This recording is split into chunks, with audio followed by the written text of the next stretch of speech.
The Untouchable True School Sports Empire proudly presents something the boxing games are missing. Hey, what's going on? It's your boy BT, and I came here to talk some boxing with the thousands of True School Sports subscribers. Now, it's better late than never. I know it's really late on the East Coast, but it's definitely late on the West Coast. But it's late night boxing talk with your boy BT, 10:14 p.m. Pacific time, coming to you guys live and direct, off the cuff. We're not planning nothing. We're gonna go off the cup, off the rip. We'll be here for like an hour. So if you want to talk some boxing or anything else that matter, we'll be here. And it's good to be here. It's good to be seen. Just trying to build that consistency and that rhythm with these lives because I get these messages, I get comments from time to time. People they say BT, they say True School, we miss the lives, we miss seeing you, we miss, I've had to watch other channels I don't even like because you're not going live. So it's better late than never. I'm here. So let's talk. Let's talk some boxing. Let's talk whatever y'all want. There's obviously a lot to talk about in the sport of boxing. We got Floyd Mayweather doing the exhibition. You got Brian Norman Jr. and Jerron Ennis going back and forth. I mean, there's no shortage of things to discuss when it comes to boxing. So get your comments in, and we'll definitely have some good dialogue. Shout out to all three of you here. Make sure you smash that like button. Don't be stingy. Don't be stingy. Hit the like button so this gets pushed out to people on YouTube that aren't yet subscribed to me. And yeah, had a good day today. Just good day. I worked out twice. I didn't plan on working out twice, but I worked out twice and got some work done. And yeah, so can't complain. Can't decent day in the life of BT. So what's good? Talk to me, people. Talk to me. We here. What's good? Um, I guess I'll speak a little bit about Floyd's exhibition because I actually did watch it. I said I wasn't gonna watch it because the last time I was live was Saturday, the day he fought. I said I wasn't gonna watch it. I actually wound up watching it, and it was a clown show, man. It was crazy. I mean, it was entertaining. It was entertaining. Um, it was definitely entertaining. Like he wound up actually. John Gotti was complaining about some punches to the back of the head, and whatchamacallit. There really weren't any punches to the back of the head, but he was complaining about punches to the back of the head. So Floyd got mad at the ref, and literally he fired the ref. Like I never seen this in boxing before. He fired the ref. He said, "You're not good enough. Get out of here." And they literally got a new ref in the middle of the fight. And then Floyd pretty much just did whatever he want. And it was cool. He got a chance to fight in Mexico. I guess it was like a bucket list type thing for him. But the exhibitions have grown stale to me. I thought like the first couple exhibitions were cool. Like I enjoyed the one against Tenshin Nazakawa, and then he fought another Japanese dude who I can't remember right now, but I did a video about it back then.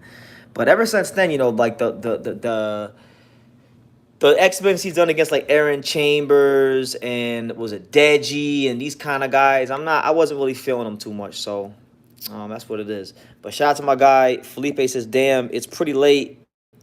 Who am I ducking?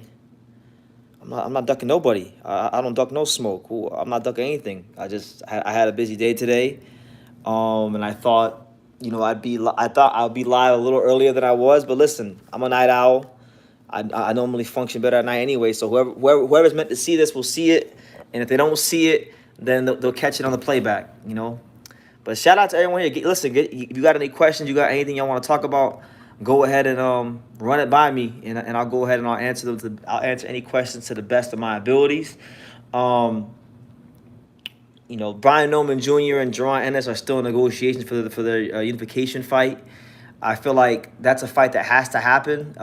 It's ridiculous to me how we've had any.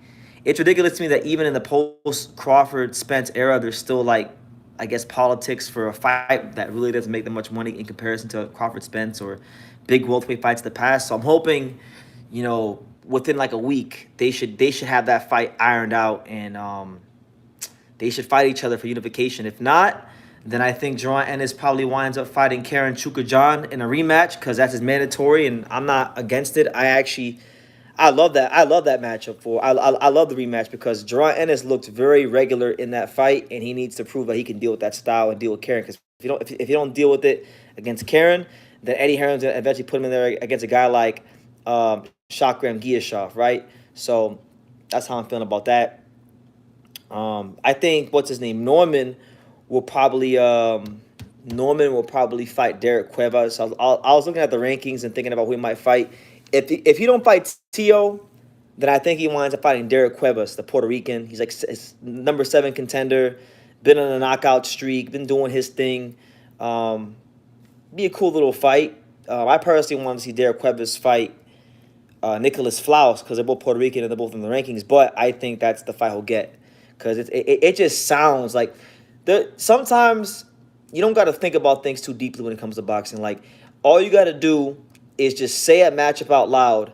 And sometimes when you say a matchup out loud, it just sounds like a promotional company thing. Like for example, like Brian Norman versus Derek Cuevas, it just sounds top rank. It just sounds like a top rank fight. So that's how I'm feeling about that. Shout out to my boy. I see him in the chat, and I'm gonna get to the comments before, but I gotta acknowledge him. Shout out to my boy Bobby McCroy. You know, one of the trainers in boxing. You know, one of the coaches pounding the pavement, doing his thing. Shout out to Noble Art Training, and you know he's doing good work with guys like Carmel Moten and whatnot. Shout out to Bobby. Bobby asked, Usyk Fury 2, what is my take? It's a great question, man. I was one of those guys I was one of those people that thought that, you know, I went back and forth with Fury and Usyk for a while when they fought the first time. But then I was also one of those people that felt like Tyson Fury, he was one of those fighters I just couldn't pick against, even against a guy as great as Usyk. So I don't know. I have no idea. I like to say Usyk because I think Tyson Fury's head is not quite in the game. Like I think the last couple of years, he hasn't really had that love for the sport he used to have. Usyk is a disciplined professional who's just as mentally tough, if not more mentally tough than Tyson Fury. So I'll lean towards Usyk, but I would love to see Tyson Fury get back in the win column because I'm still a big Tyson Fury fan and I love what he's done for boxing. JK13 wants to know, and by the way, shout out to Rocky Austin. JK13 wants to know, is Angelo's Leo mom Chinese or half? So from my understanding, it's actually the dad. It's actually Miguel.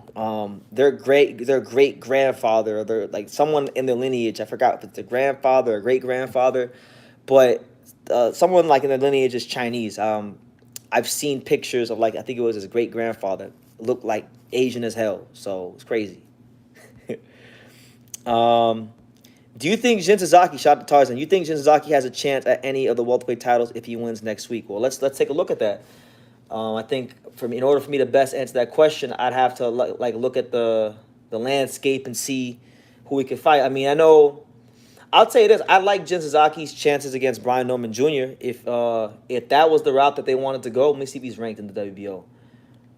Jin Sasaki. So Sasaki. He is number 3. He's actually the number 3 WBO contender. So he's the number 3 contender. I would like Jin Sasaki versus Brian Norman Jr. I've never thought about that fight. I've never considered that as a possibility. But, man, that's an explosive fight. You got Brian Norman Jr., very vulnerable fighter. We've seen him look down. We've seen his vulnerabilities in the past. He's an explosive precision power puncher. Jin Sasaki, been stopped in his career, been put on the canvas in his career, but definitely one of the most explosive and exciting fighters in the welterweight division, coming to you live and direct from Japan. So I would like that fight.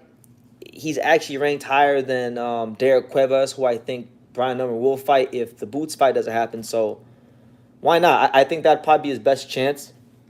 Either that or Barrios.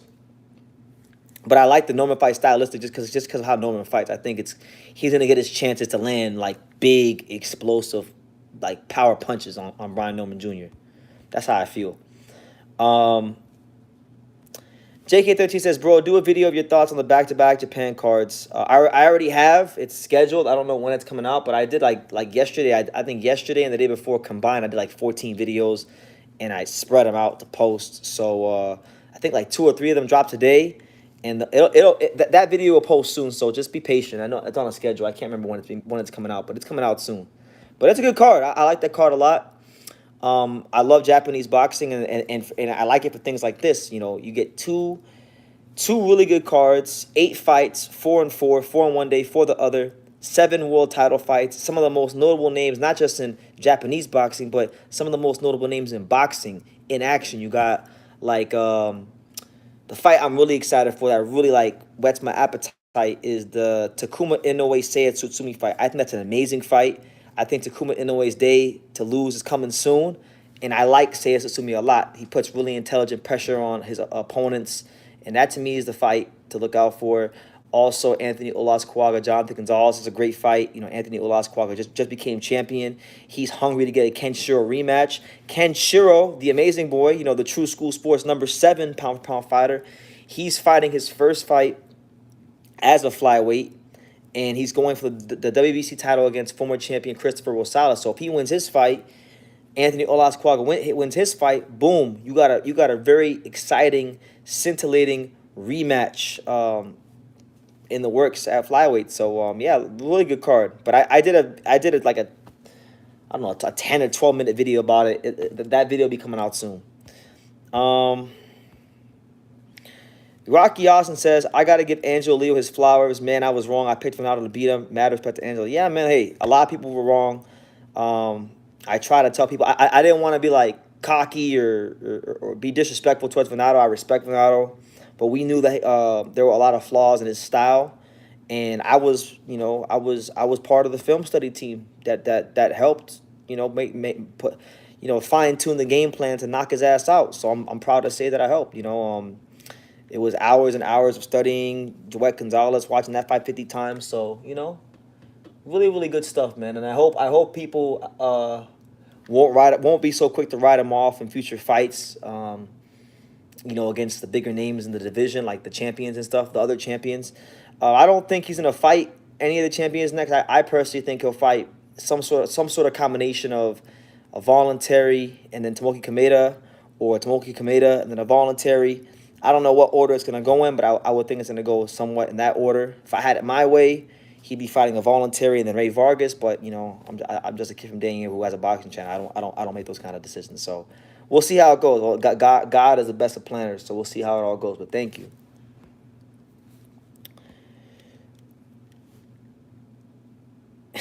Tarzan says Angelo Leo would beat the shit out of Tomoki Kameda. Yeah. I'm not here to say what he will do and won't do, but I would be very confident about that fight. Yep, I'll be very confident about that fight. It's a fight that, what's crazy enough, a lot of people want to see that fight because Tomoki Kameda, you know, he's a known commodity to a degree here in the States. Albeit he's Japanese, he's more Mexican than a lot of Mexicans and a lot of Mexican Americans. I mean, he speaks great Spanish. So that fight could probably do really good business in this part of the country, either in Albuquerque or even like California, or maybe here in Vegas in a smaller venue. I think the Angelo Kameda fight will be a good one for the networks and one to talk about. So we'll see how it goes, man.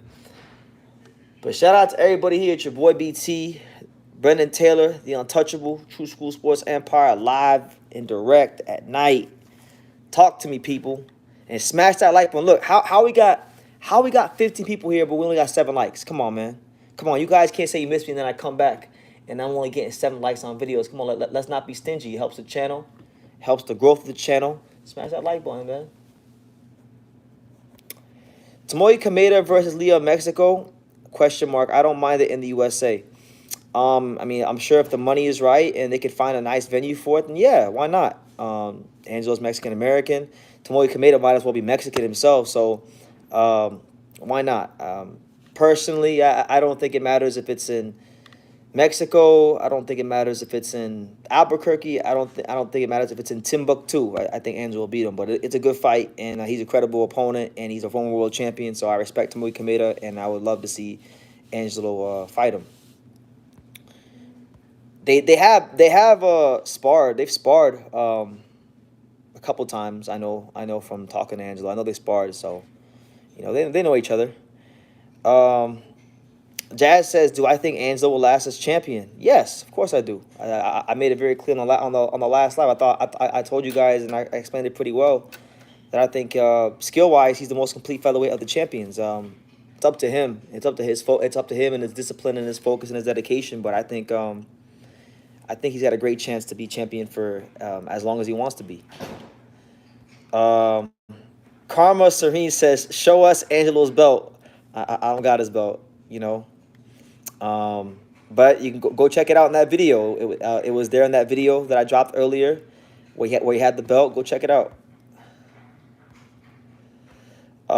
We need a Japan versus Mexico fight in LA.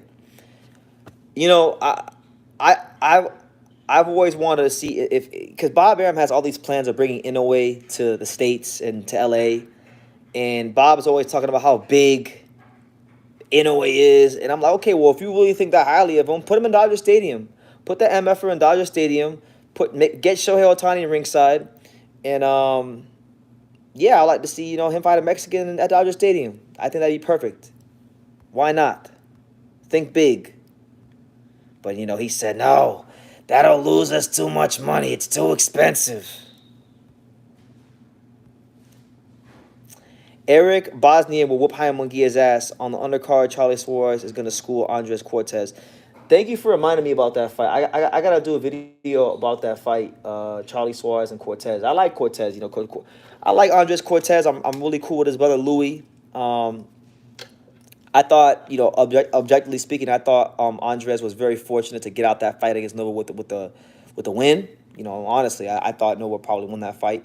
But Charlie Suarez, Rocky Austin, you've been making a lot of noise about Charlie Suarez. I should say, a high volume puncher. A guy that's going to be in your face the whole fight, make you fight as much as possible throughout the rounds. Be a good fight. And as far as Eric Bosnian, listen, I didn't know a whole lot about Eric Bosnian. I've seen his name in the ranking because, I'm always looking at rankings and always looking at the landscape of divisions. But when I was in camp with Angelo, when we were in New Mexico, and I did my video about Munguia, my last video about Munguia, I finally pulled up tape on him.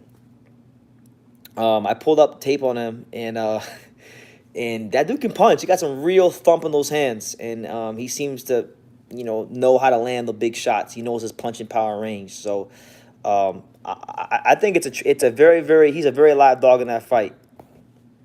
I ain't mad at you for thinking that because when I watched his highlights, he looked like a guy that could really be a big factor, a big danger to Jaime Munguia,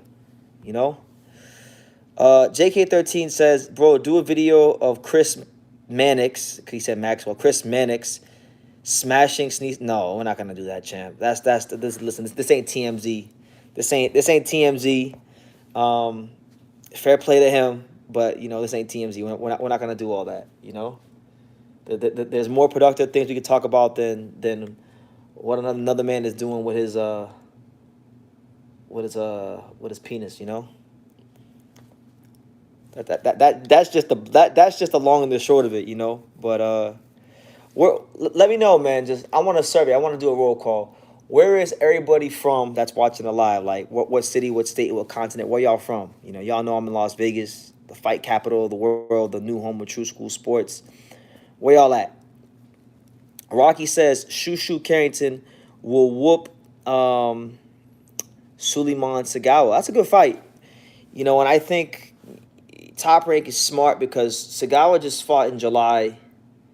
It's a bit of a quick turnaround because he probably had to jump straight back into training camp. So I think it is a bit of a quick turnaround.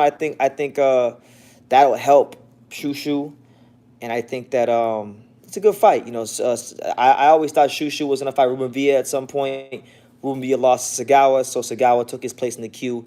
And now Sagawa gets afforded the opportunity to push his career forward and potentially take the O of one of Top Rank's most valuable young fighters. So, good for him. Good to see that, Sagawa is getting opportunities. Someone says he's got game, bro. Out of anybody, listen, man. Shout out to him. Shout out to him. I got no comments on that. I'm happy for them. Shout out to the UK, my man Coco in the UK. Shout out to you in the UK. We got, who else we got in the building? We got UK in the building. We got Washington, Giovanni Moreno in Washington. Shout out to you. Who do I got for Andy Hiroka versus Barroso? That's a good fight. That is a hell of a fight. I made a video about it. I don't like picking against Barroso because I feel like Barroso is such a dangerous fighter. He's such a hard guy to predict because, this is a guy that is an educated, heavy-handed southpaw counterpuncher, and I like this fight a lot because I've been fiending for Andy Hiroko to finally step up in class and really fight someone, and I'm leaning slightly towards Hiroko. I don't think it may not be a pretty fight. I think he might even get clipped and get hurt, but I think Andy Hiroka's youth, his volume, those kind of things that play a role. I would say Andy Hiroko wins a workman like decision. Um, Maybe even gets buzzed or dropped. But I'll say Andy Hiroka. Not confidently though, because when you have the kind of thump and the kind of timing Barroso has, you're always in the fight. Lance Meyer says this weekend I told my daughter not to fall out the swing, and she literally dove out the swing on her face. BT, what do you think about that as an aspiring manager trader? I told my daughter to not fall out the swing, and she literally dove out. Well, hey, sometimes you tell people what's best for them, and they don't listen, and then that's kind of what goes. That happens to boxing managers too. You know, fighters don't listen. Sometimes these fighters are hard headed like kids. So yeah, on October, Jamriel Casimiro is fighting Saul Sanchez. Is that really? Is that fight happening? That's a good fight. I like that fight. Saul Sanchez, he's a guy that really could have been a world champion this year. Lost that fight to Maloney, close fight. I would have loved to see I want to see Saul Sanchez fight that dude that just fought on Pro Box, that Katsuma Akisuki guy, El Cuetro Japanesito, that guy, the southpaw, the one that the guy that was like 11-0 with like 2 knockouts. That guy can fight his ass off. I'm telling y'all, that's probably one of my favorite bantamweights right now. Really good fighter if you guys haven't seen him. I wanted to see Saul Sanchez fight him, and I did a video about him. It'll be coming out soon because I did a bunch of videos yesterday and the day before. So check it when it drops. But I want to see him against anybody. I think that dude's gonna be champion. I really do. I think that dude's got world title potential. Al the Pals, he's getting on my ass. Al the Pals let me know. He said, "What to do, bro? We need more lives from you." Yeah, we do. I'm getting in my rhythm, man. I'm trying not to burn myself out because what I've learned throughout the years, and definitely from the 90 days of boxing when I did it early in the year, is I'm only one man, so I'm trying to find that happy medium of going live a lot, but not burning myself out. Because it happens. I burn myself out. I could fall into like depression and go like crazy. I've gone crazy so many times because of YouTube. So I'm just trying to figure out how to do everything in the most efficient way. But definitely more lives. That's for sure. I agree. BT, how do you feel about Mikey Garcia and him taking the Spence fight, knowing he would lose? That was the beginning of the end. I think it was par for the course. Like for me, Mikey Garcia is an amazing talent. He obviously did great for himself in boxing, being a world champion in so many weight classes. But back in those days, I used to call Mikey Garcia the James Harden of boxing.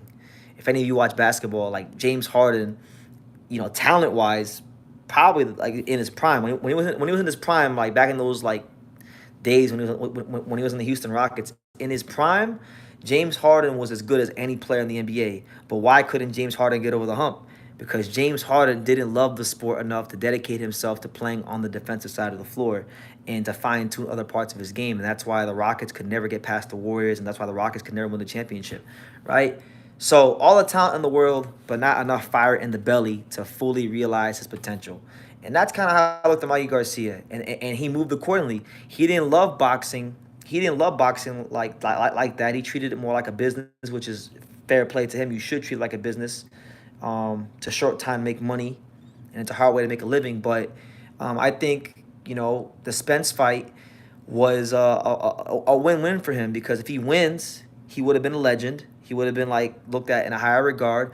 But if he lost, nobody would get mad at him because he's fighting Errol Spence, To me, I looked at it as a very creative way of ducking the Lomachenko fight, because he was supposed to fight I could be wrong, but I remember it was 2018. In early 2018, they were trying to get him to fight Jorge Linares. Mikey Garcia was already to fight Jorge Linares. He turns down the Jorge Linares fight, which is what actually led to Lomachenko getting the Jorge Linares fight because Mikey Garcia ducked Jorge Linares. Fun fact, people forget that. So it's a shame that he never fought Lomachenko because that was one of those fights that I think would have been great for his legacy and for boxing, and would have been great to see how Mikey, as the smart precision puncher that he was, deal with the style of Lomachenko. I would have loved that fight, but he didn't take it because he took the money, and it's okay. He took the money. It's just Mikey Garcia, I always knew was talented and he could beat a lot of guys. I just knew he wouldn't win certain fights because he just didn't have the love for the sport. And I'll tell you guys this game of boxing, it is so demanding. It is so trying. It is so, at times, it can depress a person. And I'm not talking about fighters. I'm talking about in any avenue of boxing, managers, promoters, boxers, media, anything. You have to really have that. You have to have a deep love. I can't even say a love. You have to damn near have an obsession for this shit to really succeed in any way, shape, or form. And I feel like Mikey may have liked the sport. He may have even loved it at one point. But I don't think he had that obsession that you need to really, succeed the way he needed to succeed. You know what I'm saying? So, it is what it is. Who would I match up against Guido next? Jared Anderson. I think Jared Anderson versus Guido Vianello is an ideal fight to make. Jared Anderson is, he got his ass whooped by Martin Bacoli, got exposed. I think, really and truthfully, that Guido will be a live dog in that fight because Guido is still a big boy. He can't punch like a Bacoli, but he has a high punch output. He can move pretty well. It's a more winnable fight for Jared, but I like that fight a lot. One guy's coming off the biggest win of his career. The other guy's coming off of the only loss and an embarrassing loss. So it's a crossroads fight. And again, just like when I said Brian Norman versus Derek Cuevas, this fight with Guido Vianello and Jared Anderson, it just sounds top rank. It just sounds like something Top Rank would do. So, yeah, man. Let me see who else. What else did I miss? Boxing Guru says they got Kayaguchi versus Vince Paras 2 on the co-main event of Sanchez Casimiro. I gotta check that out. I didn't even hear about that card, so thank you for bringing it to my attention. I'll go ahead and I'll check it out and do a video about it. And by the way, that's a good fight. Vince Paras and Kayaguchi 1 was pretty good. Keyshawn Davis versus Lemos. Who do you got? Very good fight. Gustavo Lemos, very rugged fighter. Gunslinger, hard puncher. Keyshawn Davis, very smart fighter. Can counter punch, can be the volume puncher. So I has some versatility, but one thing about Keyshawn Davis that I seen in the Nahir Albright fight is that Keyshawn Davis you can counter punch him. You can punch in between the shots like Keyshawn Davis. And that defense is a bit, leaky at times. So Lemos is gonna have to punch in between the shots of Keyshawn Davis, and if he can do that, he could hurt him. I have no doubt about it. But I think Keyshawn will win. If you ask me who I think wins, I think Keyshawn. How good he looks, I'm not sure yet, but I think he wins. Shane Robinson, shout out to him for the. Can you guys see me? Hold on. Can you guys see me? Because the internet's going in and out. Let me know in the comments if you guys can see me because the internet's like flaring in and out. But Caleb Plant versus Bud, I never thought about that one. I'll be honest, man. That sounds ridiculous. Can he just fight? Can he just fight guys in his weight class? I'd rather see him fight just guys in his weight class. To be honest with you.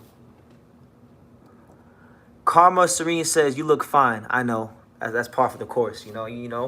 To eat my vegetables. But if Leo fights Kameda next, it's definitely not going to be on Pro Box. No, I don't think so. I think it'll be a Top Rank, and they'll do the whole Top Rank. Because right now, from my understanding and from what I've heard from Top Rank and Angelo himself, he's a Top Rank fighter because they had options in his contract, but it's in association with Pro Box. So, It's an interesting setup. My man right here, Azing, says, I don't think Brian Norman will be able to compete with Boots' pace if the fight does happen. You know, one thing about it is, and I hear you. You're talking about pace. He may not need to pay. Like, the thing is, with Boots, and Boots is very good about rolling shots. So even if you hit Boots, oftentimes you're not gonna hit him cleanly. So I don't think I think Norman has the kind of punching power. I think Brian Norman does have the kind of punching power that does that could offset some of that pace. The real question for me is, can Brian Norman offset the versatility of Boots? I think Boots is the better athlete. I think Boots is faster than him. I don't know if Boots is the puncher in this in this particular scenario. I don't think Boots is like the puncher, and if he is, it's not by a lot. It's not like how it normally is. So that's really the intrigue of the fight to me. Is I don't think Boots has fought someone that's physically strong, someone who's as confident in themselves as a guy like Brian Norman Jr. So we'll see. I think Boots should beat Brian Norman Jr. because I'm not one of these people in boxing where, because there's a habit in boxing. People have this thing in boxing where they say you're only as good as your last fight, and really and truthfully, I think that's bullshit. I don't think you're only as good as your last fight. I believe in a fighter's body of work, and I do believe in fighters fighting up and down to the level of competition. But if a fighter has shown himself to be a consistent performer and they have one bad fight, then okay. Like, look at Brian Norman, for example. He's the opposite of that. He had a string of underwhelming performances, and then he fought Giovanni Santillan in a fight that was really do or die.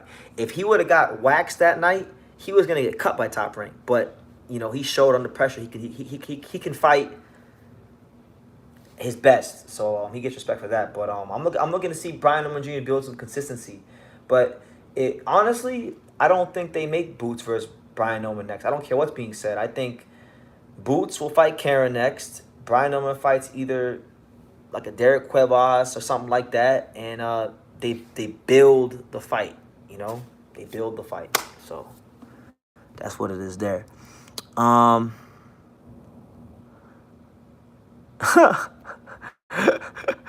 JK says, I think you look fine too, BC. Thank you. That's funny. I got jokes. MEZBX, good to see you, champ. He says, Boots should fight Blair Cobbs in Philadelphia. Yeah, look, I'll tell you this. People like to scoff at the Blair Cobbs fight. Look, Blair Cobbs' last 2 wins, albeit they were against washed-up, faded champions, they were still former world champions. He beat Adrian Broner his last fight. He beat Maurice Hooker the fight before that. So I would love to see Boots get the shot at Jaron Ennis. And if Boots can't, or if Blair Cobbs can't get the shot at Jaron Ennis, I'll tell you this. I want to see, you know who I want to see Blair Cobbs fight? I want to see Blair Cobbs fight Keith One-Time Thurman. Because he's making a habit of beating these washed-up old guys that were once big names or champions. I want to see him beat another one. And I feel like Keith Thurman versus Blair Cobbs would be like the craziest. It would be the craziest build-up in boxing. One of the craziest build-ups in boxing. What y'all think? Blair Cobbs versus Keith Thurman. Hannibal was good. Good to see you, champ. Let's be real. Bam Rodriguez can give Inoue problems. Maybe he could, but they're not gonna go ahead and they're not moving him up there. They're not moving up. They're not gonna move. They're not gonna move Bam up to fight Inoue. I've asked Robert Garcia about that myself personally. I've even talked to Christina Ramirez about that fight personally, and there's no way I think that fight happens anytime soon. I think they got a plan for Bam. I think their plan is going to be to try to unify the weight class he's in. And then we'll go ahead and we'll see. We'll see what happens. But Inoue is going to be at 22 for a little longer. Maybe if Bam's at 15 now. So Bam would have to maybe go to 15, take care of business there. Maybe he could pick up like a little title at 118 to be a champion there.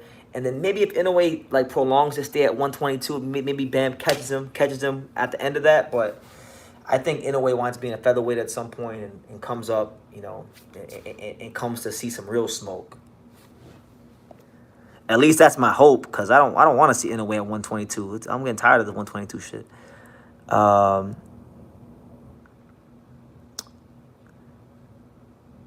Can Thurman even get through a training camp? That's a great question. I don't know. I don't know, man.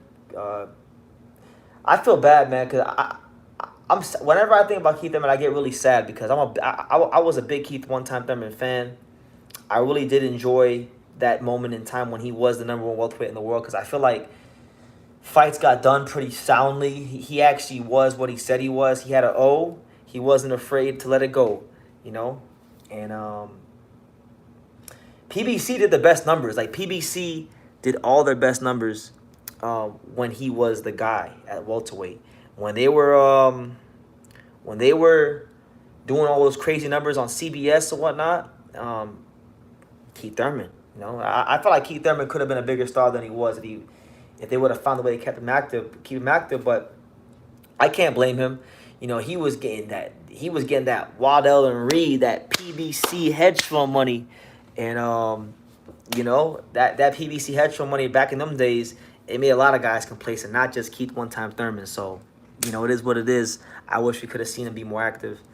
And in hindsight, even though I'm a big Manny Pacquiao fan and I was happy at the time when Manny Pacquiao beat Keith Thurman, in hindsight, I wish Keith Thurman would have beat Manny Pacquiao, because then Keith Thurman would have fought, Earl Spence, or Keith Thurman, yeah.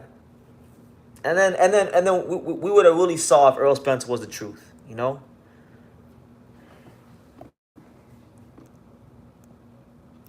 Any insider news on Roman Gonzalez? No, I don't have anything new on him. Whatever I told you last time, that's what it is now.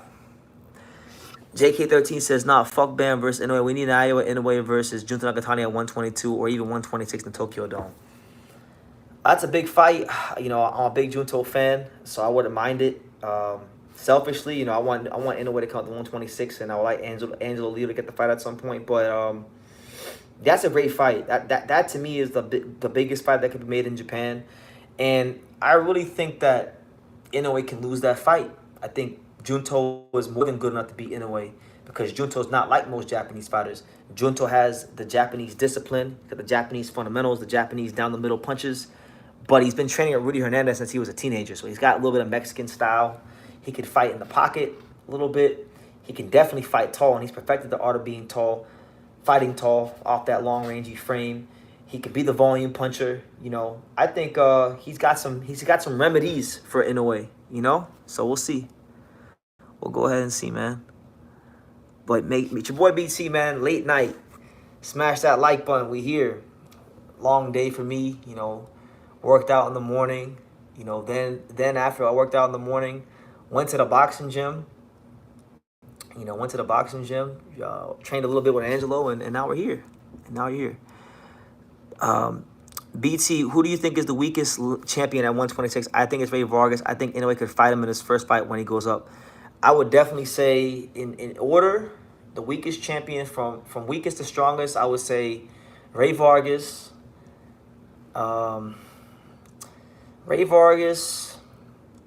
Rafael. I actually think Rafael Espinoza is the second weakest champion. I know that's an unpopular opinion. But I just think his defense is extremely leaky. Like, I'm an Espinoza fan. I'm a big Espinoza fan. But I just think his leaky defense, if it's not corrected and soon, he's going to get found out quickly and swiftly. It might even be his next fight against Robeisy in the rematch. So we'll see. But I would say Ray Vargas, Robeisy, Nick Ball, and then Angelo Leo. Angelo Leo's the best of the bunch, in my opinion. Nick Ball, he's beatable too. He looked shaky in some fights.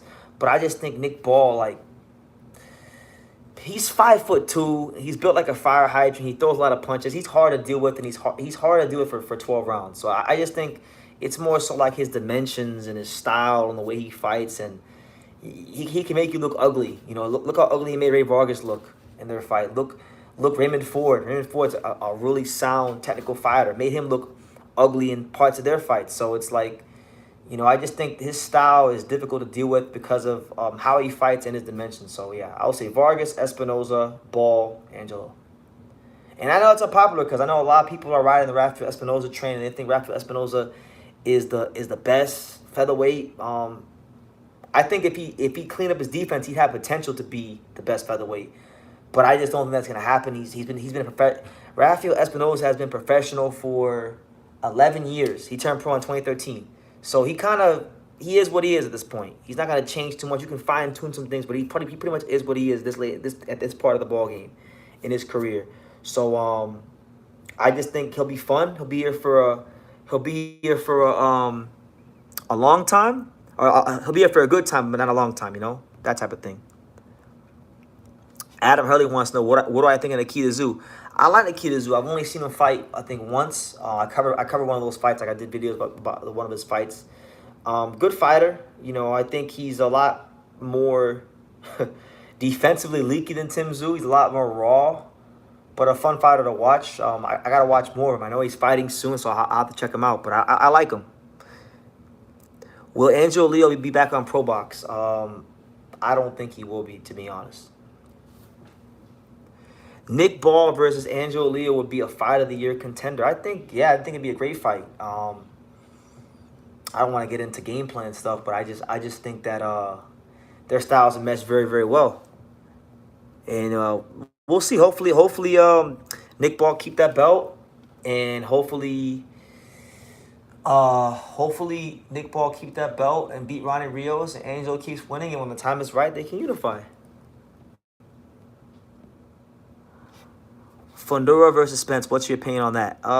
Interesting fight. Earl Spence. We don't know what the hell he's got left because Terrence Crawford violated him to the point where you probably think he's never going to be the same. Fundora. He just beat Tim Tszyu. I think it had more to do with the cut than anything, but I don't know. Like Fundora, like to me, I kind of view Fundora and Rafael Espinoza in the same light. Like I view them as very fun fighters to watch. Guys that at their best could probably beat anybody in the weight class, but they have so many vulnerabilities that you just gotta think that they're not gonna hold on to the title that long. So in that fight, fuck, it's tough because you just don't know where Spence is. I will lean slightly towards Fundora. I will say Fundora, outworks Joe Spence. Maybe he doesn't style, but I think he can outwork him. Angelo Leo is fighting Tomoki Kameda next. How are you feeling about that one? Shit, you breaking news to me because I ain't heard nothing about that. Tomoki became his mandatory, but there's nothing finalized. I talk to Angelo like every day, damn near. Talk to him every day. So one of my closest friends in this world. I love Angelo. Like that's news to us. That's news to us. So he's a mandatory. You don't gotta fight him right away. He could fight him next. He could fight a voluntary next. But either way, I think Kameda. I think Angelo has some pretty clear advantages. I think it's a very favorable matchup for Angelo. He's not a guy. He's a good fighter. I give him respect. I think Tomoki. You gotta give him respect. He's a former world champion. A guy that's been around the block. Got over 40 fights in the pro ranks. But that's not a matchup that I think is not a favorable matchup for Angelo. I'll just put it like that, because I don't want to start talking about like X's and O's and game plan stuff, because I know people are gonna start watching my lives and videos because they know I'm really close to Angelo, and I was with him in camp, so they may start watching these videos and getting notes from what I say. So I gotta be mindful of what I say. Jesus M wants to know, what age do you want to see boxers retire? See, the thing is, I don't think there's a set age boxer retire, because the thing is, it all depends on how the fighter was moved, and it all depends on how. It really all depends on how much damage they've taken. Have they lived the life of a professional fighter? Meaning that had they cut weight properly?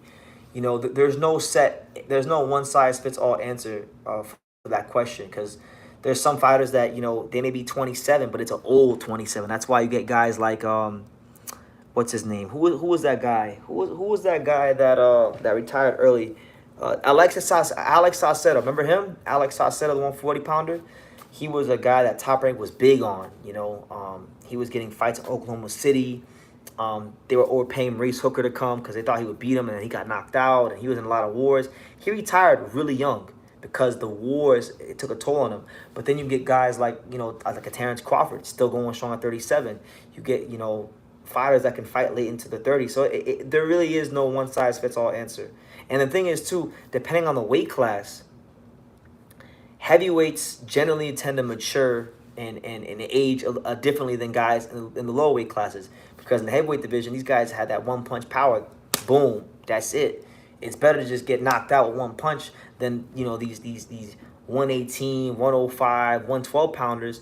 They go ahead. They're throwing 80 punches around, 1,000 punches a fight, just getting these slow, methodical beatings. So those guys age quicker. So I don't have an age. It just depends on the fighter and how they've lived their life as a fighter and those kind of things.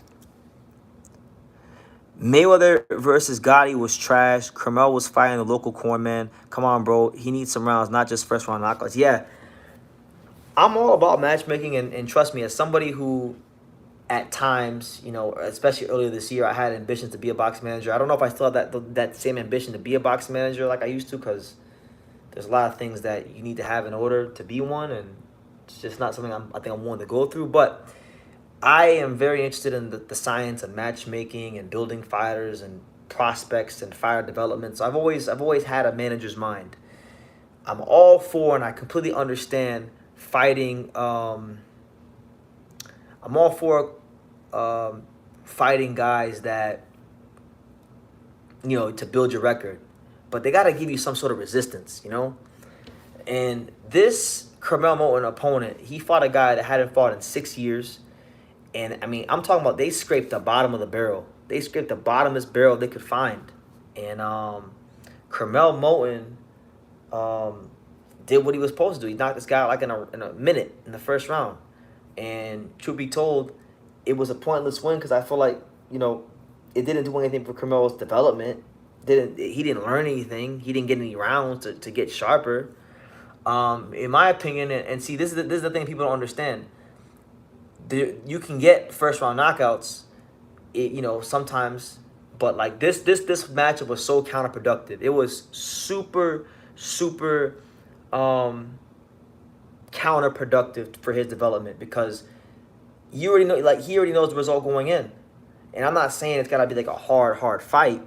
It don't matter. I don't think it's gotta be something like where he could potentially lose, but you gotta at least get someone durable. And getting a guy off his couch from like Tijuana, Guadalajara, or Oaxaca, or one of those cities in Mexico who hadn't fought in 6 years, it's pitiful matchmaking, honestly. And it's not like Floyd Mayweather and the other promotions couldn't have done better, because I'm sure they could have, but they have a lot of money invested in Carmel. And I like Carmel. I met Carmel on numerous occasions. I know his dad watches this channel. They've been good. They've been cool. They've been cool with me. I had no problems with them. So, that being said, I want to see him do well.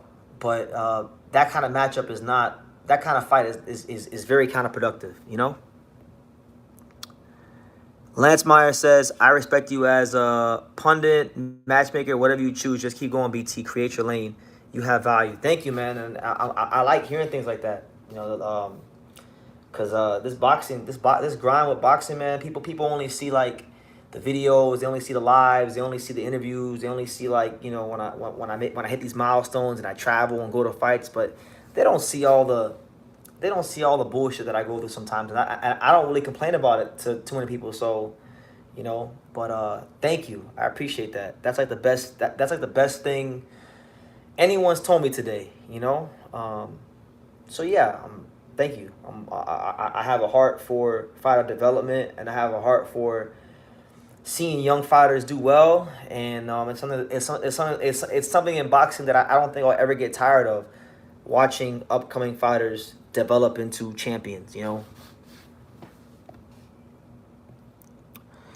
out to Pam Room. Says, did you see the suck ass move by the boxing commissions to the Saudi promoter during Terrence Crawford fight? If so, did you take that honoring by stateside boxing commissions. Okay, so to answer your question, I did not see anything that happened in that fight. So you have to tell me what happened, and I'll give you my opinion.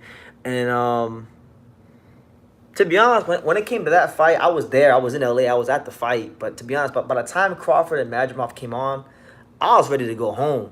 I mean, the card was like 8 hours long. I was probably there for like 6.5 to 7 hours of the 8 hours that it was on. So I was tired. I was ready to go home. But I thought it was a good fight, competitive, close fight. I thought Terrence Crawford won. I thought the judges' scorecards were accurate. I thought Terrence did his thing to become a four-division champion.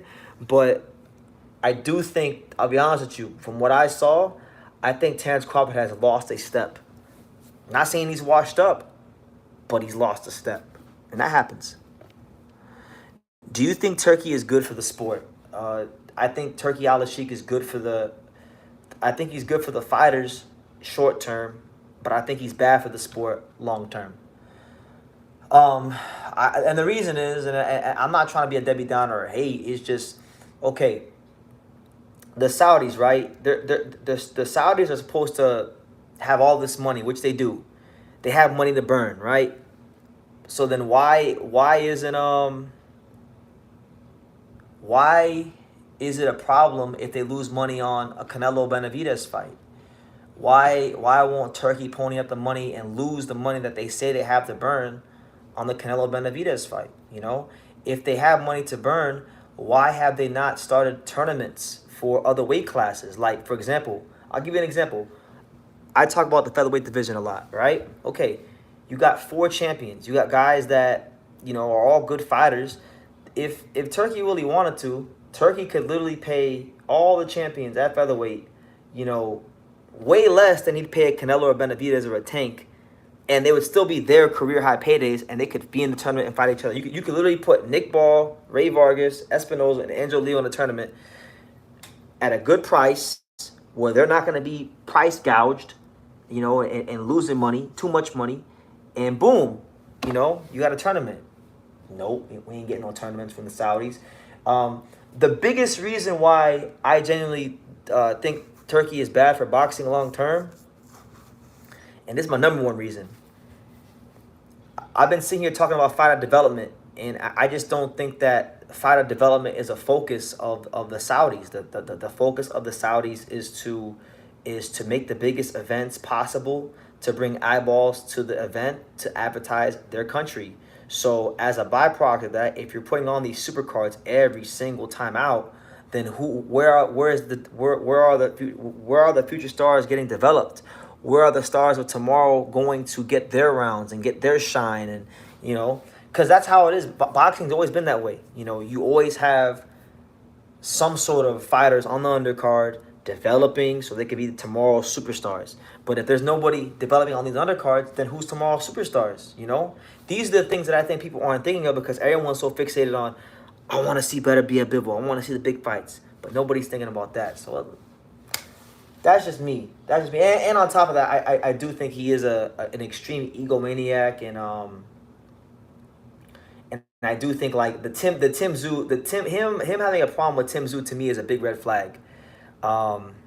Because of the fact that like Tim Tszyu's never had a problem with anybody. Like, bro, trust me, like I know people who have worked with No Limit Boxing, which is the promotion company Tim Tszyu is under. I know people that have dealt with Tim Tszyu. I've met Tim Tszyu myself, so I can speak from experience. He is not a pretentious diva fighter. He's probably one of the easiest fighters to work with in boxing. And Turkey having a problem with him to me it's a big, clear sign that he has a problem hearing the word no, and not getting things his way when he wants them. So. We'll see. I'm not saying he's all bad. Like, Turkey isn't all bad. I think he's good for certain fighters. Like, for example, fighters like Aji Kabayel, Martin Bakoli, these middle of the pack contenders that constantly get overlooked and would have to really scratch and claw and fight their way to a mandatory spot before they get any real opportunity to showcase themselves. I think he's been good for those guys because look, Aji Kabayel has raised his stock tenfold under these Saudi cards, beating Makhmudov and beating who else did he beat? He's had a couple really big wins, And then look at the Martin Bakoli. Martin Bakoli. I mean, I've been knowing about Martin Bakoli for years, and he's been one of the more avoided heavyweights for years. And a lot of guys went another route and didn't fight him. And guess what? He got the opportunity to fight Jared Anderson and beat the brakes off of him. So now everyone knows Martin Bakoli is the real deal. We don't need 5-minute events on one card. I think Paulie was saying that on ProBox. Yeah, I'm okay with not having 5-minute events on one card. Like, I don't know. I just think too, like, a lot of these fights that Turki does make, some of them are really good fights, but some of them really are fights that it may feature a big name, like one big name, a champion, but then he's in a total mismatch. Like, for example, Jael Pataya versus was it Ellis Soro when they did the initial card. That's like one of the fights that was like, come on, that was a mismatch. Ellis Soro is a British level basic ass fighter. Everyone who's watched Ellis Soro knows that. Shout out to my boy Fast Car Eddie. Good to see you, champ. Just don't take it personal if Mr. Ego Leo forgets you exist. Talking about Mr. Ego. Talking about Angelo? Or I don't know. I don't know what you're talking about. You said Mr. Ego / Leo. So talking about Angelo and Turki. Can Ivan Ditchko make some noise in the heavyweight division? Funny enough, I did a video about that. That'll be out in the coming days or whatever. I have it scheduled. I made a video basically saying, yeah, I do. I think Ivan Ditchko, an active, match-fit Ivan Ditchko, even at 34 years old, which I think is still a good age for an heavyweight. He's only been in 14 pro fights, only been in 32 rounds, I believe 30 or 32 rounds boxed. Ivan Ditchko could definitely be a real threat in the heavyweight division. It's just all about, you know, can he get the fights? Can he get the opportunities to? Because when you talk about Ivan Ditchko, you're talking about a dynamic fighter, 6'9", educated jab, accurate puncher, deceptively athletic, really good finisher. Yeah, deep Olympic experience and pedigree. Yeah, I want to see Ditchko get in the mix. I want to see him fight, you know, the guys like, I mean, his next fight, he's fought on Pro Box the other night and got a second round knockout. But like his next fight, I would like to see Ditchko fight like a Jermaine Franklin or something like that. You know, Stephen Shaw, Tony Yoka, something like that. A known, credible name. Maybe not the best guy, not the top 15 guy, but a guy that's a known, credible name. And see what he can do with it, you know? And then work your way up from there. Do you think there'll be a moment where fighters or promoters will say, I can't fight that fighter because with Riyadh season, you know, like, yeah, I definitely think that's coming. Oh, that definitely, it's already kind of happening because look, if Turki is saying that he won't work with Tim Tszyu and he won't work with like certain fighters, he's doing the same shit that Al Heyman and Bob Arum do to each other. It's no different, you know, just because people want to call him His Excellency and he's got all this money behind him. Nah, man, it's the same shit. It's the same thing.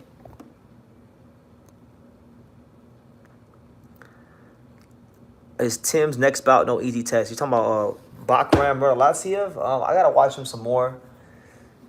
I got to watch him some more. I know he likes to come forward from the little bit I do know about him. So I'm not going to sit here and not bullshit you.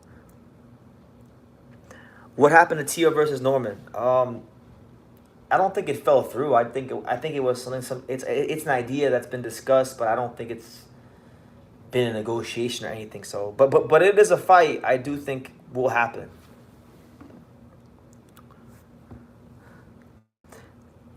Should Mayweather continue to do exhibition bouts? Yes, he's making money, but I feel like he's adding to the mockery of the boxing as a sport. I don't take it serious. I really don't. Some of them, I've actually enjoyed a couple of his exhibitions, but he's gonna do. Listen, if the money's still coming in, he's gonna keep doing it. Doesn't matter what I say. I would like to see Floyd Mayweather stop doing exhibitions though, because Floyd Mayweather is an amazing fighter. He's one of the greatest fighters ever. He's actually one of my favorite fighters ever. I love Floyd Mayweather as a boxer, and you know, it's just corny. I feel like he is above the exhibitions, but apparently he's not because he's doing them. So.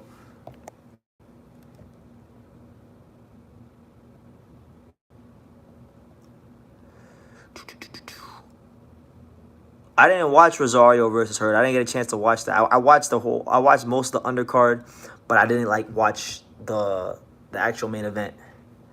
You know, Landslide says Edgar Berlanga is going to sleep by round 9. Man, I hope. I mean, I like Edgar Berlanga, man. I'm a fan. I'm a fan of him. I think he's really up against it. I think he's gonna have to really up his game in a massive way. I'm talking about he needs to show a lot more than he's been showing in these fights.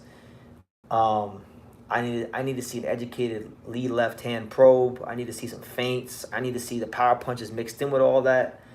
And I'm not sure if he's gonna be able to execute that on the world class level. So I think Canelo beats him. I don't know if he'll stop him though. To be honest, I don't know. I'm really iffy about if he's gonna stop him because Canelo Alvarez, he fights in spirit. So I think Edgar could survive 12 rounds. He says, "Nah, Canelo will carry him for 12 rounds like he did with Jaime Munguia." That was ridiculous. He should have plastered Jaime Munguia. Jaime Munguia is not all that. What is the beef behind Oscar and Canelo? I mean, they just fell out. They fell out over business.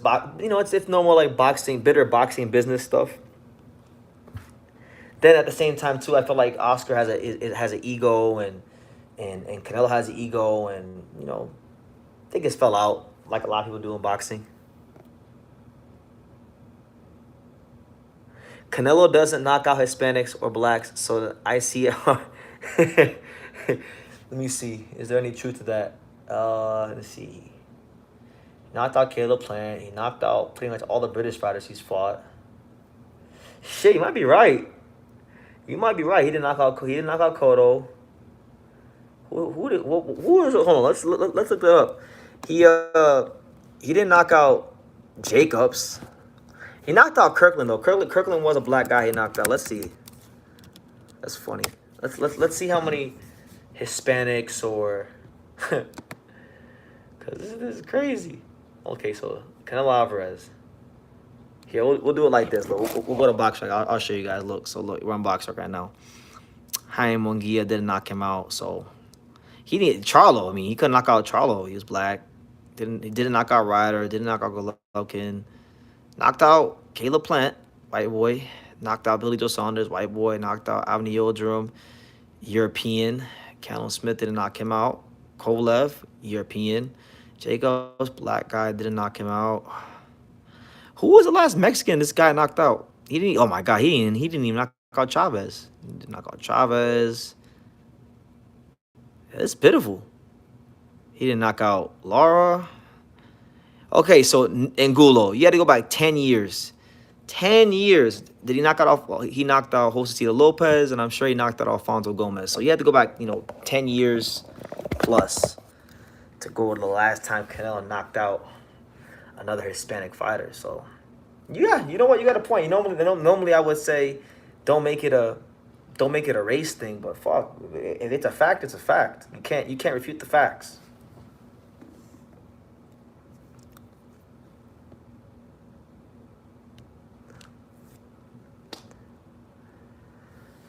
But listen, guys, I'm a little tired, and I got my hour in. I wanted to get my hour in. I'm building my stamina back for these lives. But actually, you know what? We'll go to 11:30. We'll go 13 more minutes. We'll go 13 more minutes because we'll make it. We'll go all the way to 11:30. Let me see. MEZBX says, What's up with Pops?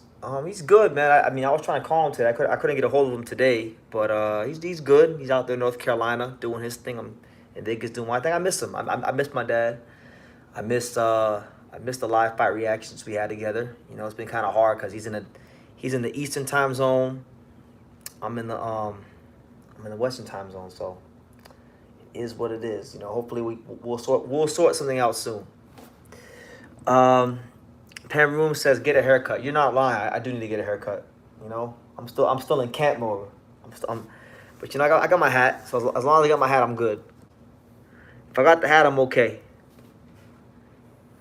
Pacheco by decision or KO? That's a good question. He's fighting Sulecki. Sulecki's a good veteran. I'll go with fuck, that's tough. because he didn't stop Sean McCown. I'll go with the stoppage. I mean, I feel like I'm gonna regret saying this, but I'll go with the stoppage. I feel like he should be. So like he's a down the middle fighter, 1-2. You know, Pacheco's guy, tall, long rangey frame, I should say, and he likes to throw down the middle straight punches. So, I feel like with the way Select he fights, he's gonna have a chance to knock him out, and I think he will. No, I'm not in Florida. I moved to Las Vegas in June. I've been in Las Vegas for almost 90 days now. So yeah, I'm just and I feel like just now these last like 2 weeks is like it's the stillest I've been since I've been to Vegas because when I first got here I was covering fights. Like right when I got here I covered the Tank Frank Martin fight and then the next week was Espinoza. Then I was here for like what maybe a week and a half, give or take 2 weeks, and then boom, 5 weeks in New Mexico with Angelo Leo and camp, and then we got back. We've been here for like a week and a half, 2 weeks. So, you know, it's I'm still getting settled into Vegas, to be honest with you. And that's what I'm saying. Like I'm just trying to get back into the rhythm of getting into these lives before I even think about doing like the live fight reactions and things like that. But I'll tell you guys this because I know I get this question a lot. A lot of people want to know when's the next live fight reaction. And I'm thinking the next live fight reaction extravaganza will be for Naoya Inoue versus TJ Doheny. That's one that I could definitely do, and I'm gonna do because what is it? It's next week. It's a big. It's it's Inoue, so I gotta go live for it, and yeah, it should be fun. So probably that one, and then from there we'll build.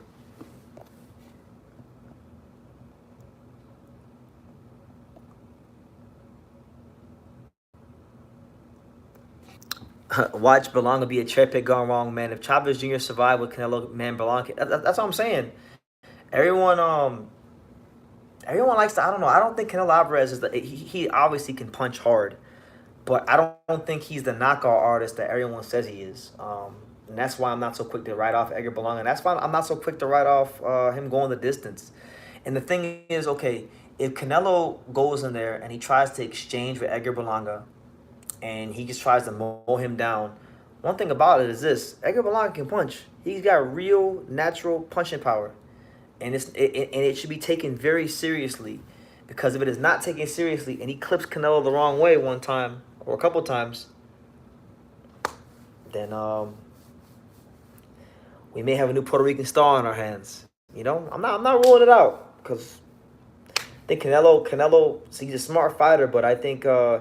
If he trusts his punching power a bit too much in this fight and gets into any exchange and gets hit the wrong way, which I think he might once or twice in this fight, it could change the fight because Edgar Berlanga does have fight-changing punching power.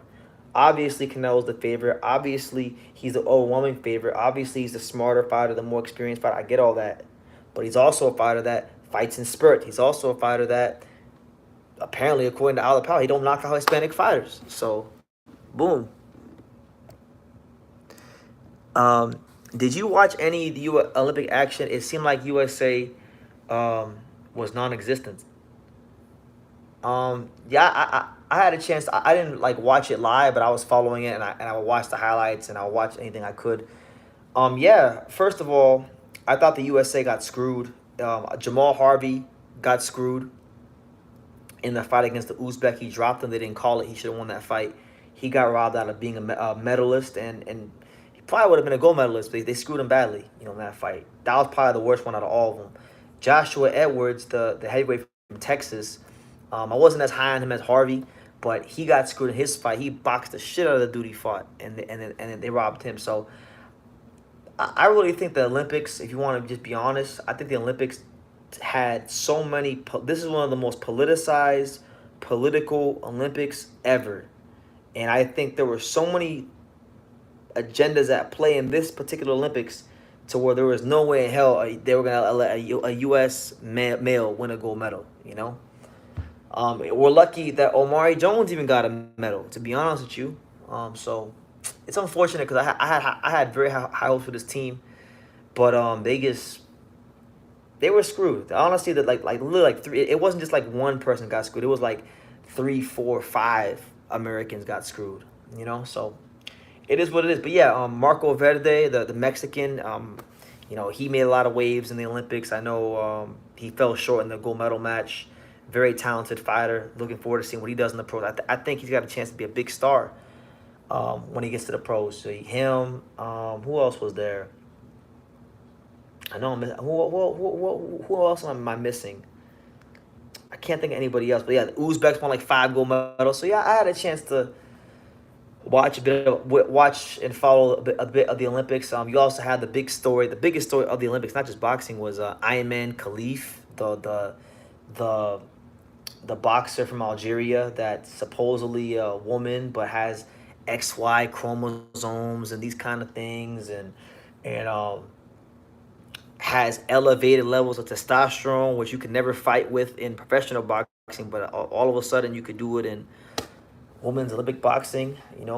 So that story dominated the headlines. I was trying to get to the bottom of certain things with that because Pedro Diaz coaches Ayman Khalif, and I know Pedro Diaz, and I actually messaged Pedro Diaz myself personally on Instagram, and Pedro Diaz saw my message and refused to respond. So they say silence is the loudest at times. Silence is an answer. So that was that. So that's as far as my Olympic boxing viewing went. I'll tell you what I did enjoy though. I did get a chance to watch women's Olympic badminton.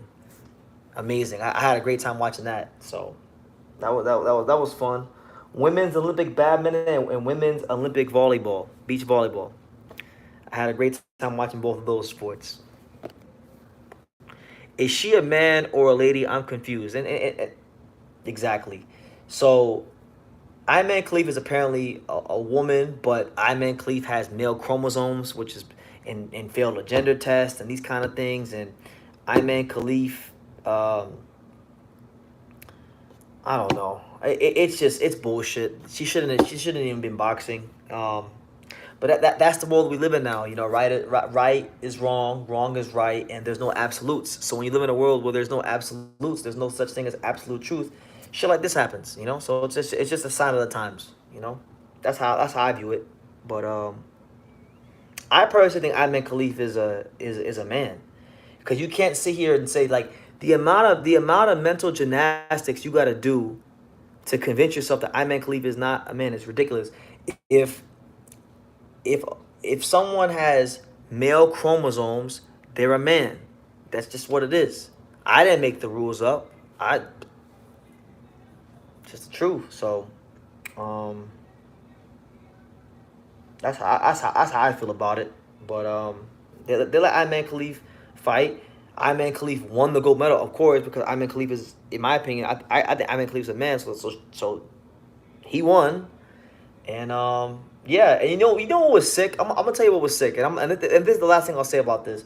What was really sick about Ayman Khalif and the whole situation was, you would think that women in sports who are in danger of a male beating on them in the boxing ring, you would think that they would have some sort of level of consideration and just gratitude for people in media and in the world coming together and calling this nonsense out. But no, you get fighters like Sky Nicholson, defending Ayman Khalif, which is bullshit.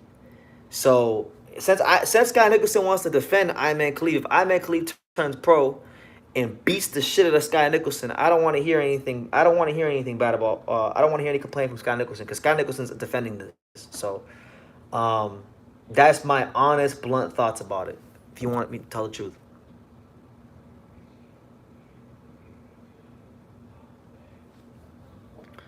But guys, look. On that note, I'm gonna go ahead and start wrapping it up. It's almost 11:30 here. I'm tired. I've worked out twice today. Um, Mentally fatigued from making a lot of videos. So thank you guys for listening to me ramble on about boxing um, for a while. I've been live for almost an hour and a half. Jairo says Jairo Gonzalez can get it too. I'm not. To each his own. But look, I'm gonna wrap it up. I'm not sure when the next live's gonna be. Um, it won't be tomorrow. Maybe Wednesday or Thursday. I'm not sure yet, because I'm actually going to be doing some traveling here. But more on that later on. All I can say before I end the live is I hope you guys had a great day. Thank you for tuning in. Thank you for supporting the channel as always. I don't care if it's a lot of support or a little support. I appreciate all the support I get on True School Sports because there's a million boxing channels. So I appreciate your guys' time and interaction and things like that. And yeah, there's tons of videos scheduled. I made a bunch of videos the other day, so check out the channel. There's a couple of videos I posted today. More will be out tomorrow in the coming days. And yeah, man, just keep following the channel. Gonna be at 80,000 subscribers soon, which I'm very excited about. And yeah, on that note, you guys have a great night. And like I say in every single one of these videos, you can love me or you can hate me, but I'm just a kid from Daniel. So until next time, take care, guys.